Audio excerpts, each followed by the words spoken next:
বিশ্বের মানচিত্রে মধ্যপ্রাচ্যের আগুন নতুন কোনো ঘটনা নয়, কিন্তু সেই আগুনের মাত্রা যখন পরমাণু বোমার বিস্ফোরণের দিকে এগোয় তখন সমগ্র মানব সভ্যতার নিঃশ্বাস আটকে যায়। তেহরানের মাসনাদে ক্ষমতার পালাবদল ঘটেছে, কিন্তু তার সঙ্গে বদলায়নি ভূ রাজনৈতিক সমীকরণের নিষ্ঠুর আর ভয়ঙ্কর চিত্র। আমেরিকার গোয়েন্দা সংস্থাগুলোর সাম্প্রতিক একটি চাঞ্চল্যকর রিপোর্ট আন্তর্জাতিক রাজনীতিতে একটা প্রবল ভূমিকম্পের সৃষ্টি করেছে। সেই রিপোর্টে দাবি করা হয়েছে ইরানের নতুন সর্বময় কর্তা আয়াতুল্লাহ মুস্তাফা খামেনি তার প্রয়াত পিতার তুলনায় পরমাণু অস্ত্র তৈরির বিষয়ে অনেক বেশি আগ্রহী আর আগ্রাসী। এই একটি মাত্র মূল্যায়ন কেবল মধ্যপ্রাচ্যের আকাশকেই নতুন করে একটা যুদ্ধাস্ত্রে ঢেকে দেয়নি, বরং বিশ্বকে একটা চরম সর্বনাশের দ্বারপ্রান্তে নিয়ে এসে দাঁড় করিয়েছে। গত 2026-এর ফেব্রুয়ারি মাসের শেষে আমেরিকা আর ইসরায়েলের যৌথ বিধ্বংসী বিমান হামলায় নিহত হন ইরানের দীর্ঘদিনের সর্বোচ্চ ধর্মীয় নেতা তথা অবিসংবাদিত শাসক আয়াতুল্লাহ আলী খামেনি। টানা 36 বছর ধরে তিনি লৌহ কঠিন হাতে ইরান শাসন করেছিলেন। সেই আয়াতুল্লাহ আলী খামেনির জানাজার অবসান ঘটতেই বা তার জামানার অবসান ঘটার পর থেকেই মধ্যপ্রাচ্যের ক্ষমতার অন্দরে শুরু হয় এক নতুন টানাপোড়েন। নিউ ইয়র্ক টাইমসের সাম্প্রতিক প্রতিবেদনে উঠে এসেছে চাঞ্চল্যকর তথ্য।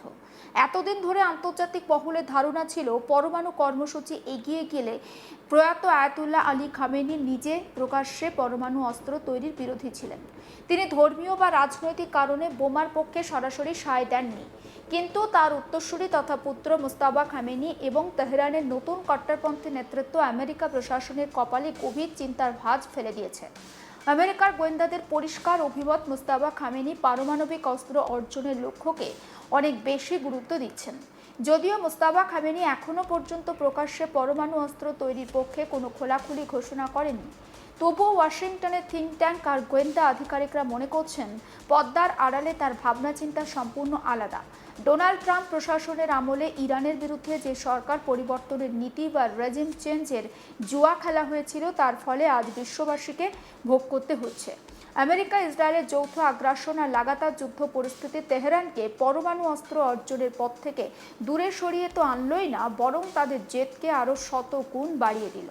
বিশ্লেষকদের মতে আমেরিকা এবং তার মিত্রদের এই সামরিক ভুল পদক্ষেপের কারণে যদি সত্যি সত্যি ইরান এবার পরমাণু বোমার মালিক হয়ে ওঠে, তবে তা হবে ওয়াশিংটনের মধ্যপ্রাচ্য নীতির ইতিহাসে অন্যতম একটা ভয়ঙ্কর আর প্রাণঘাতী পরিণতি। তবে এই গোয়েন্দা মূল্যায়নেরও কিছু ধূসর দিক রয়েছে।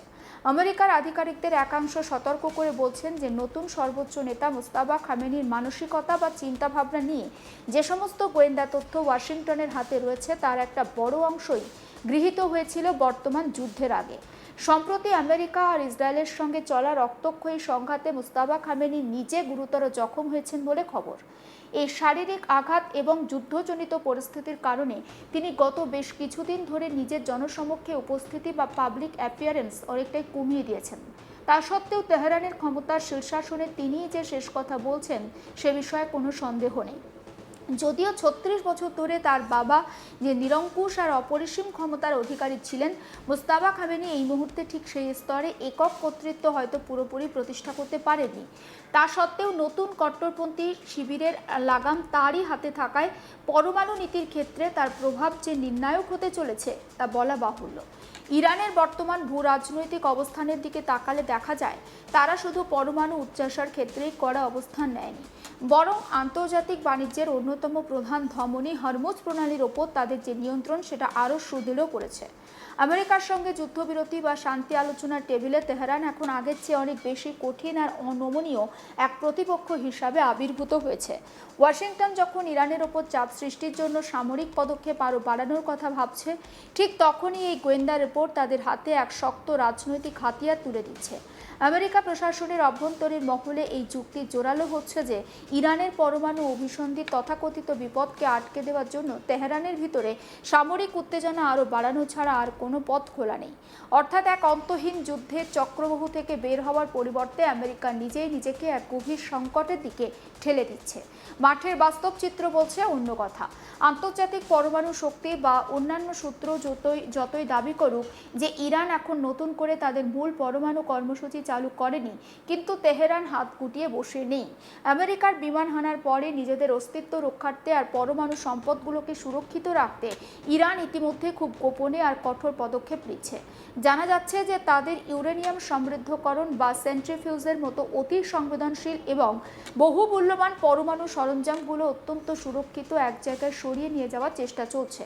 ইরানের মধ্যভাগে পাহাড়ের গভীর তলদেশে নির্মিত এক দুর্ভেদ্য আর সুরক্ষিত ভূগর্ভস্থ কমপ্লেক্স, যাকে আমেরিকার গোয়েন্দারা পিক্যাক্স মাউন্টেন বা কোদাল পাহাড় বলে অভিহিত করছেন, সেখানেই এই বহু মূল্যবান সরঞ্জামগুলো স্থানান্তরিত করা হচ্ছে। যে দেশ বা শক্তি পরমাণু স্থাপনাগুলোকে এভাবে কংক্রিট ও পাহাড়ের নিচে মাটির গভীরে লুকিয়ে ফেলতে পারে, তাদের পরমাণু স্বপ্ন যে নস্যাৎ করা এত সহজ নয় তা জলের মতো পরিষ্কার। এই পুরো পরিস্থিতির ভূরাজনৈতিক বিশ্লেষণ করলে দেখা যায় মধ্যপ্রাচ্যের আকাশ থেকে যুদ্ধাবস্থা কমার কোনো লক্ষণ আপাতত নেই। ডোনাল্ড ট্রাম্প প্রশাসনের ফের ক্ষমতায় আসার পর থেকেই তেহরান আর ওয়াশিংটনের দ্বৈরথ এক নতুন উচ্চতায় পৌঁছেছে। আয়াতুল্লাহ আলী খামেনির মৃত্যুর পর মুস্তাবা খামেনির হাতে ক্ষমতা হস্তান্তর একটি রাজনৈতিক পরিবর্তন নয়, এটি ইরানের দীর্ঘদিনের নীতিতে একটা উগ্র আর কট্টরপন্থী পালাবদলের ইঙ্গিত। পিতা খামেনির কিছু রক্ষণশীল সীমানা হয়তো ছিল, কিন্তু পুত্র মুস্তাবা এবং তার চারপাশে থাকা রেভলিউশনারি গার্ডের কট্টর যে কমান্ডাররা অনেক বেশি আক্রমণাত্মক মেজাজে রয়েছে। তারা খুব ভালো করেই বুঝে গিয়েছেন যে প্রচলিত কূটনীতি বা সমঝোতার পথে আমেরিকার সাম্রাজ্যবাদের হাত থেকে রক্ষা পাওয়ার কোনো উপায় তাদের নেই। একমাত্র পরমাণু অস্ত্রের প্রতিরোধ ক্ষমতা বা নিউক্লিয়ার ডিটারেন্স অর্জন করতে পারলেই আমেরিকার মতো মহাশক্তিকে সমঝে চলতে বাধ্য করা সম্ভব। আর ঠিক এখানেই লুকিয়ে রয়েছে বিশ্ব নিরাপত্তার সবথেকে বড় আতঙ্ক। আমেরিকা যদি এই গোয়েন্দা রিপোর্টকে অজুহাত করে ইরানের ওপর নতুন করে বড় কোনো সামরিক আগ্রাসন চালায়, তবে তার পরিণতি কেবল মধ্যপ্রাচ্যের তেল ভাণ্ডারগুলোতে সীমাবদ্ধ থাকবে না। হরমুজ প্রণালী বন্ধ হয়ে গেলে বিশ্ব অর্থনীতি তাসের ঘরের মতো ভেঙে পড়বে। তেলের দাম আকাশ ছোঁয়া হবে, যার প্রত্যক্ষ প্রভাব পড়বে ভারতসহ গোটা এশিয়ার উন্নয়নশীল দেশের অর্থনীতির ওপর। অন্যদিকে ইরান যদি কোণঠাসা হয়ে শেষ পর্যন্ত পরমাণু বোমা তৈরির চূড়ান্ত রেখাটুকু পেরিয়ে যায়, তবে ইসরায়েলের অস্তিত্ব সংকটে জিগির তুলে সমগ্র অঞ্চল তৃতীয় বিশ্বযুদ্ধের দিকে পা বাড়াতে পারে। ইতিহাস বলছে যে জোর করে কোনো দেশ বা জাতিকে নতজানু করতে গিয়ে যে পরাশক্তিগুলো বারবার ভুল করেছে, ইরাক বা লিবিয়ার ক্ষেত্রে যা ঘটেছিল, ইরানের ক্ষেত্রে তা 100 গুণ বেশি বিপজ্জনক প্রমাণিত হতে পারে। মুস্তাবা খামেনি তার পিতার পদাঙ্ক অনুসরণ করবেন নাকি পরমাণু অস্ত্র অর্জনের মাধ্যমে নিজের শক্তির গোড়াপত্তন করবেন, সেই সিদ্ধান্ত হয়তো আগামী দিনে মধ্যপ্রাচ্যের ভাগ্যকে নির্ধারণ করবে। কিন্তু ওয়াশিংটন আর তেল আভিভের একের পর এক সামরিক আঘাত যে তেহরানকে পরমাণু ক্লাবের সদস্য হওয়ার জিদ থেকে 1 ইঞ্চিও সরাতে পারেনি, তা আজ দিনের আলোর মতো একেবারে স্পষ্ট। এই উদ্বেগজনক ভূ রাজনৈতিক পরিস্থিতি সমগ্র মানবজাতিকে একটা চরম অনিশ্চয়তার মুখে দাঁড় করিয়ে দিয়েছে।